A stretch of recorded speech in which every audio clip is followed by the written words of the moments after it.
The idea of fate, especially fate that is favorable to our happiness, has existed for a long time. Through the story of the Three Princes of Serendip, the author Horace Walpole coined the term serendipity to allude to this idea. The tales within the story detail the adventures that the sons of a king in the Persian Empire embarked on. Through simple chance, they stumbled upon discoveries that allowed them to gain wealth, fame, and happiness, even if that wasn't what they were searching for in the first place. On that basis, the dictionary defines serendipity in the most stringent sense: the faculty or phenomenon of finding valuable or agreeable things not sought for. However, that idea of happy chance has since been expanded to encompass fortune and fate, so long as it is beneficial, where seemingly random situations cause attachment and happiness that irrevocably changes people's lives. Serendipity is an abstract concept that positively qualifies happiness found via coincidence, through forms that include everyday occurrences that inevitably improve people's well-being. Through music and books, we can accidentally fall into a world of endless possibilities that gives rise to serendipity. Moreover, people are lucky enough to find that one place that can ignite accidental happiness. Sometimes, the best people can stumble into our lives when we least expect it.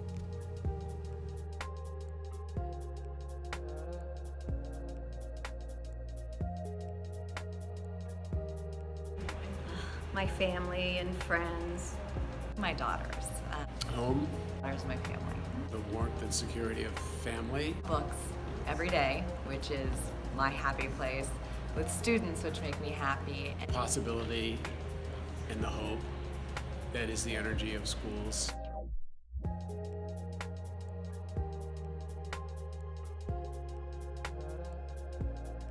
At first, I went and represented kids in the courts, and I really enjoyed that. But it can also be a little sad. I would ask them about school and say, how are you doing in school? And a lot of them were just like, I don't like it, I'm not inspired. And so I wanted to make that difference. And it's funny because when I was young, I first thought about being a teacher, and then I learned about child abuse, and I was like, oh, I need to go protect those kids and fight for them. And I got to do that for a long time. But it was, instead of lifting me up, it was sort of bringing me down. I loved helping them. In high school, I get to see, there's difficult times, but I get to see the good times too. So I get that good balance, whereas in the courts, it was always kind of the sad stuff. So it was sort of serendipity that I moved here to Virginia. I couldn't work with those kids, and then I had to find a new way. And I did find a new way, had to go back to school and everything, but it worked out perfectly. Because I did not know I wanted to be a teacher at first. I actually worked at a magazine in publishing and editing, which is what I thought I wanted to do right out of college. When I was unhappy working, it was that question of, okay, where am I going to find fulfillment?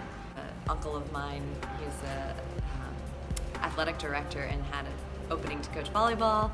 I played, he said, take it for me. I did. I started coaching, realized I love working with younger students and athletes, and went back to school and became a teacher.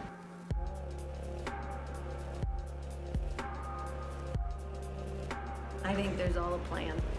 There are signs along the way. There are messages. There are people put in your life for a reason. There's all these things out there for you, and you don't have to just bump around. They're there for you to help you figure it out. But we're just so busy and we don't pay attention to it. What will the world bring me today? Who will teach me?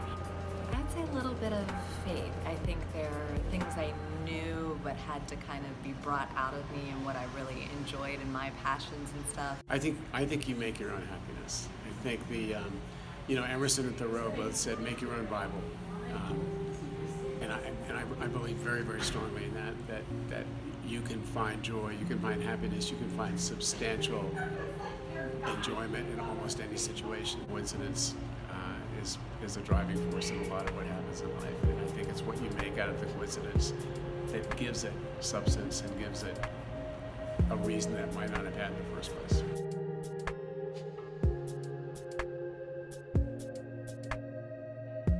Had I never become a teacher, I would not have met my husband. He's a teacher too, and we met through, teachers know a lot of you do, we met at an event. You find the big things in life, choosing your career, a partner. They're absolutely not just the source of my happiness, it's all my happiness. Like, my job, I love.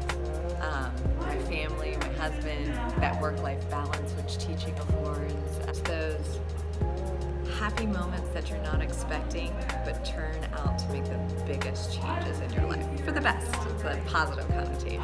Serendipity to me means that you do something thinking that it's going to bring you fulfillment or joy or elation for one reason, but you feel those same emotions for another reason. And that's the right place at the right time feeling. We as an educated species always think we know what we're looking for, and I think we rarely know what we're really looking for. I don't see happiness as the end goal of anything. I see experience as the end goal. If we learn to embrace whatever happens to us as not happiness or sadness or tragedy or joy, but just experience, it evens the playing field, and then life is such an amazing experience to have. To some extent, serendipity is something that couldn't be separated from the interviewees' lives. A lot of the most significant or important moments were somewhat unintentional, but pivotal to developing a sense of comfort and happiness within their lives, especially in the context of the places they moved to, the jobs they grew to love, and the people they were meant to work with. These underlying stories help define serendipity as a concept that unequivocally highlighted their happiness. Is it coincidence or is it fate? Happy accidents, or fortunate mistakes if you will, are the universe's mysterious way of undoing the blindfold that shields people from happiness. The beauty behind the word, serendipity, is that people may not even know it's happening. Maybe it's when somebody finds that perfect book, or that place that brings warmth and peace. Or maybe it's when we find love. It's all without even looking for it. That is serendipity. So tell us, is it coincidence or fate?